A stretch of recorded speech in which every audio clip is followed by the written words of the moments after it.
This is Dr. Cabbage coming at you again from the right closet of room 1124 in Clem Hall, and we're going to talk a little bit today about what makes a good PowerPoint.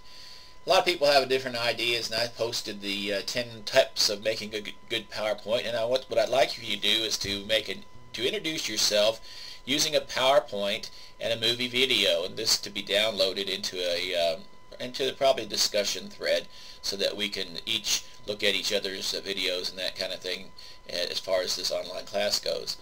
But a couple things I like looking in PowerPoint. I don't really care what format you use, but it needs to look professionally. And I pulled a few slides out of my materials technology class that I think will go, that kind of give you an illustration of what I'm looking for as far as a good PowerPoint goes and as far as your introductory goes. I agree with a guy pretty much on the top 10 list that you see as a link, except there's a couple exceptions. I like graphics. Number 5 of his top 10 list, it says some people use graphics sparingly.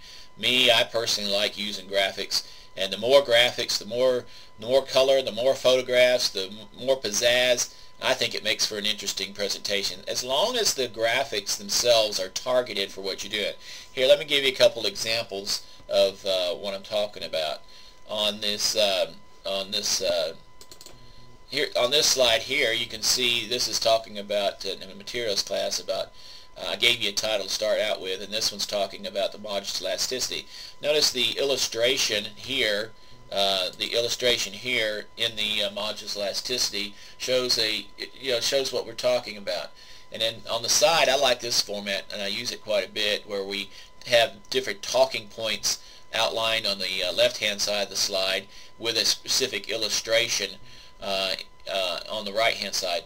Now, illustrations, as you well know, if you get it from some other outside source other than manufacturing yourself, have to be referenced. And I try to do that on my slides as well, and I reference them using a different font and a smaller text box down below. Here's another slide that I use. I know the top 10 list that use verbiage sparingly and not to write in paragraphs, and those are all good things. And bullet items are generally make your presentation go a lot better and smoother.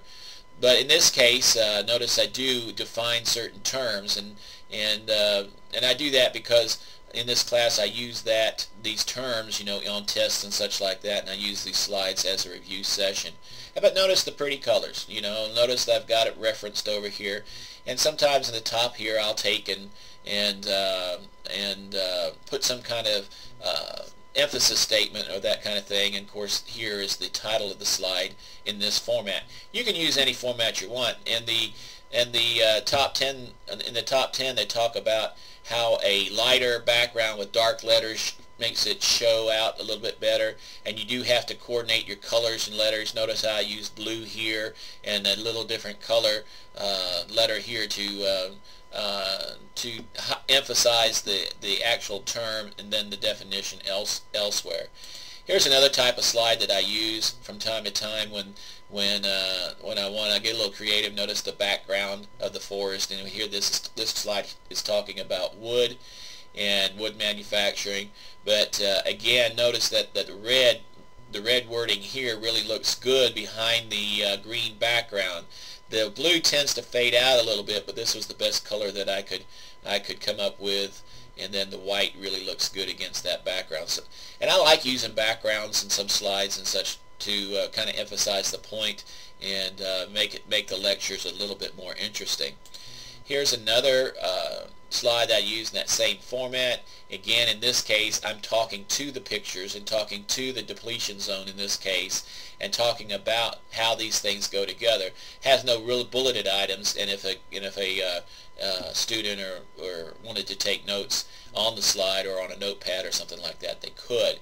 For yours presentation, I'm looking for you to pizzazz me a little bit. Give me a 3 to 5 minute video and explain yourself, explain your passions, explain maybe who you are, what you do, and where you look like you're going in the future. And good luck with your presentation. And if you have any questions, you're always free to call me. Thank you very much.